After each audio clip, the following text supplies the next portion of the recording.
अमरीकी सदर Donald Trump ने इसराइली वज़ीर आज़म नेतन्याहू के हमरा प्रेस कॉन्फ्रेंस में मुजव्वज़ा गजा जंगबंदी मंसूबे का ऐलान कर दिया। ट्रंप ने कहा कि मशरिक़ वस्ता में अमन के लिए तारीख़ी दिन है। गजा में अमन मुआहदे के बिल्कुल करीब पहुँच चुके हैं। वज़ीर आज़म पाकिस्तान और फील्ड मार्शल ने अमन मुआहदे की हिमायत की है। अरब और मुस्लिम रहनुमाओं ने भी इस मंसूबे की हिमायत की है। जिंदा और मुर्दा यरगमालियों को 72 घंटे में वापस करना होगा। मुजव्वज़ा मुआहदे में गजा ट्रांजिशनल अथॉरिटी कायम की जाएगी, जिसका सदर मैं खुद और टोनी ब्लेयर रुकन होंगे।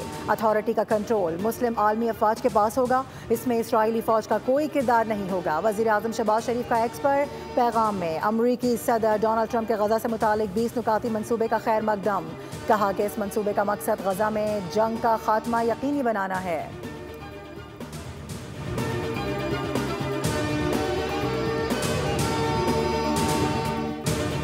पाकिस्तान, उर्दन, मुत्तहदा अरब अमीरात, इंडोनेशिया, तुर्किया, सऊदी अरब, कतर और मिस्र के वज़राए ख़ारजा ने अमरीकी सदर की गजा जंगबंदी की कोशिशों का खैर मकदम किया है। मुस्लिम ममालिक की जानिब से जारी मुश्तरका एलामी में सदर ट्रंप के मुजव्वज़ा मंसूबे को सराहा।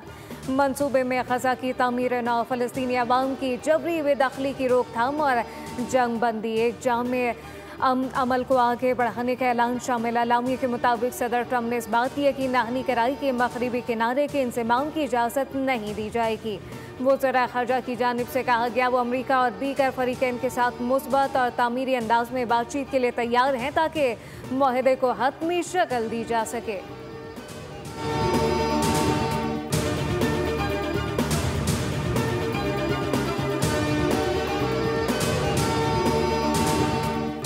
पाकिस्तान ने ट्रंप के गजा अमन मंसूबे को अमन के लिए नादिर मौका करार दे दिया। अक़वाम मुत्तहिदा में पाकिस्तान के मुस्तकिल मंदूब आसिम इफ्तिखार ने अपने बयान में कहा कि पाकिस्तान इस मुशावरती अमल में फ़ाल तौर पर शरीक रहेगा।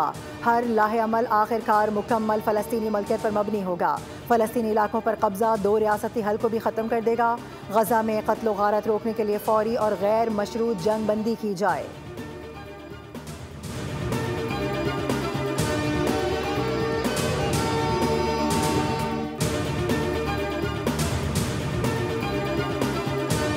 कतर और मिस्र ने अमरीकी सदर का गजा मंसूबा फ़लस्तीनी मुज़ाहमती तंजीम हमास की मुज़ाकराती टीम तक पहुँचा दिया। हमास की गजा की हुक्मरानी के लिए किसी गैर मुल्की इदारे को कबूल करने से इनकार।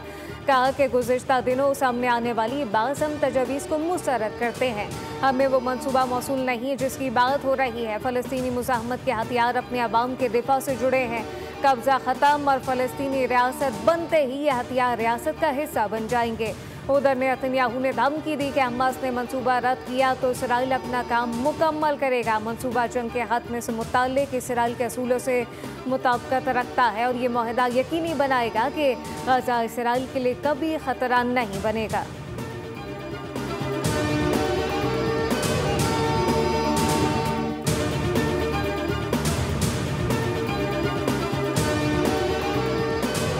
इसराइली वज़ीर आज़म ने दोहा हमले पर कतरी वज़ीर आज़म से मुआफ़ी मांग ली। नेतन्याहू ने कतरी वज़ीर आज़म से मुआफ़ी के लिए व्हाइट हाउस से टेलीफोन कॉल की। खबर एजेंसी के मुताबिक कतरी वज़ीर आज़म ने नेतन्याहू से दोहा हमले पर मुआफ़ी मांगने का मुतालबा किया था।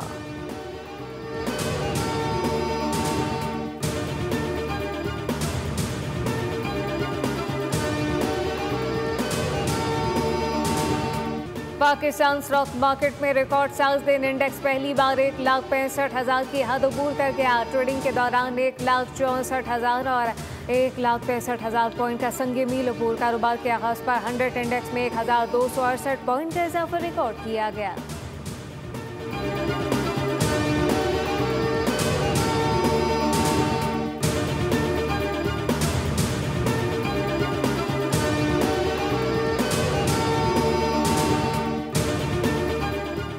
IMF के जायजा मिशन का पाकिस्तान का दौरा। दूसरे शशमाही इक़्तिसादी जायजा मुज़ाकरात जारी। IMF के साथ 3 सूबाई हुकूमतों के नुमाइंदों की मुलाकात।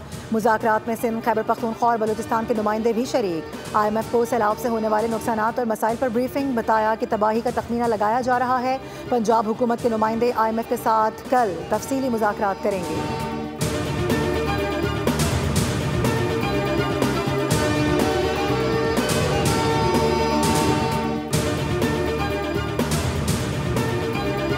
पाकिस्तान की मईशत तरक्की के राह पर गामजन है। माली साल 2026 में GDP ग्रोथ 3% रहने का इम्कान है। एशियाई तरक्याती बैंक ने आउटलुक रिपोर्ट जारी कर दी। IMF प्रोग्राम के तहत पाकिस्तान में माशी इस्लाहत में पेशरफ हुई। पाकिस्तान की तरक्की के इम्कानात मुस्बत, लेकिन ढांचा जाती चैलेंजेस बरकरार हैं। बार बार आने वाली कुदरती आफत और हालिया सैलाब तरक्की के लिए खतरा करार।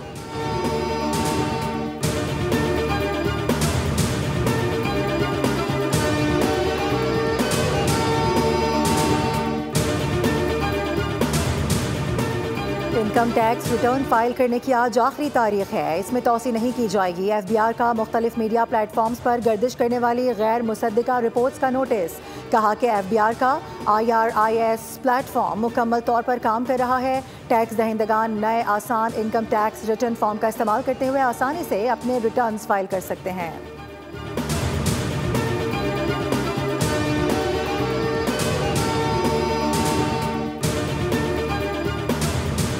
खैबर पख्तूनख्वा के इलाके दी में फितनल खबारिश के खिलाफ कामयाब ऑपरेशन। अवाम का दी में पाक फौज के कामयाब ऑपरेशन के बाद पुरतबाह के इस्तकबाल। FC कमांडेंट को फूलों के हार पहनाकर खराज तहसीन पेश किया। दीर के अवाम ने पाक फौज की कुर्बानियों काविशों को भरपूर अंदाज में सराहा। दीर की फिजा पाक फौज जिंदाबाद के फलक शगाफ नारों से गूंज उठी। अवाम का जवानों के शाना बशाना खड़े रहने का अज़म।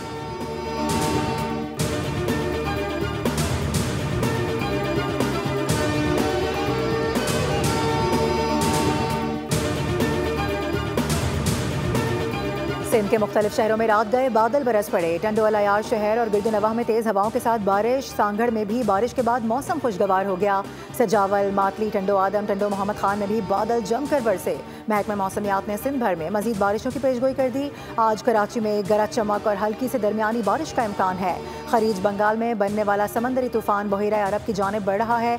ये सिस्टम भारतीय गुजरात से आगे बढ़ते हुए बहिरा अरब में दाखिल होगा और इसके असरात जुनूब मशरक़ी सिंध, ज़ेरी सिंध और कराची समेत साहिली इलाकों पर भी पड़ेंगे।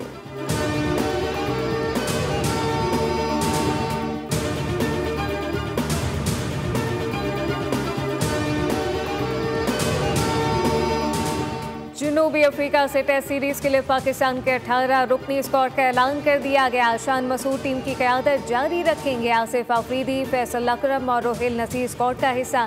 पहला टेस्ट 12 से 16 अक्टूबर को लाहौर कज़ाफी स्टेडियम में खेला जाएगा। दूसरा टेस्ट 20 से 24 अक्टूबर तक रावलपिंडी में होगा। टीम में बाबर आसिम, मोहम्मद रिजवान, शाहीन शाह अफरीदी शामिल। अब्दुल्ला शफीक, इमामुल हक, सलमान आगा, सऊद शकील, आमिर जमाल, हसन अली, खुर्रम शहजाद भी स्क्वाड का हिस्सा।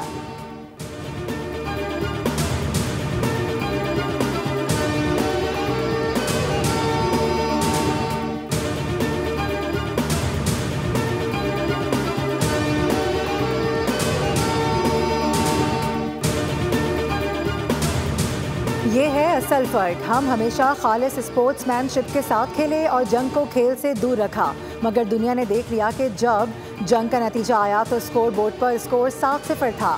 साबिक कप्तान शाहिद आफरीदी का भारतीय वज़ीर आज़म नरेंद्र मोदी को करारा जवाब। एक्स पर जारी बयान में मोदी को जवाब देते हुए पाक फिदाइया के हाथों भारतीय तैयारों की तबाही फिर याद दिला दी। बूम बूम आफरीदी ने मोदी के लिए बिग ऑफिस स्मॉल मैन का हैशटैग भी इस्तेमाल किया।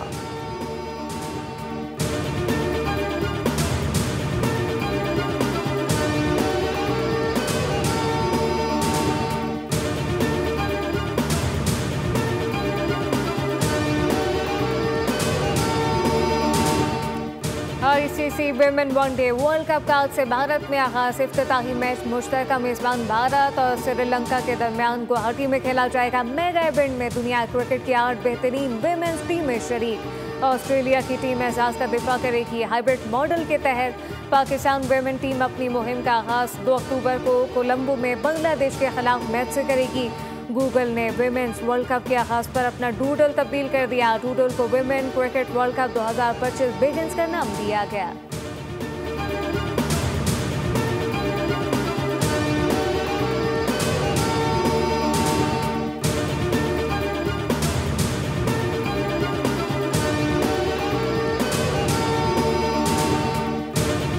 इंटरनेशनल क्रिकेट में बड़ा अपसेट। नेपाल ने वेस्टइंडीज के खिलाफ T20 सीरीज जीत ली। शारजाह में खेले गए दूसरे T20 में नेपाल ने वेस्टइंडीज को 90 रन से शिकस्त देकर सीरीज में 2-0 की फैसलाकुन बढ़तरी हासिल कर ली। नेपाल ने पहले खेलते हुए 6 विकेटों पर 173 रन स्कोर किए। हदफ के ताक़ुब में वेस्ट इंडिया टीम सिर्फ 83 रन पर ढेर हो गई। नेपाल की जानिब से मोहम्मद आदिल आलम ने 4 और खुशहाल भोरतल ने 3 विकेटें हासिल की।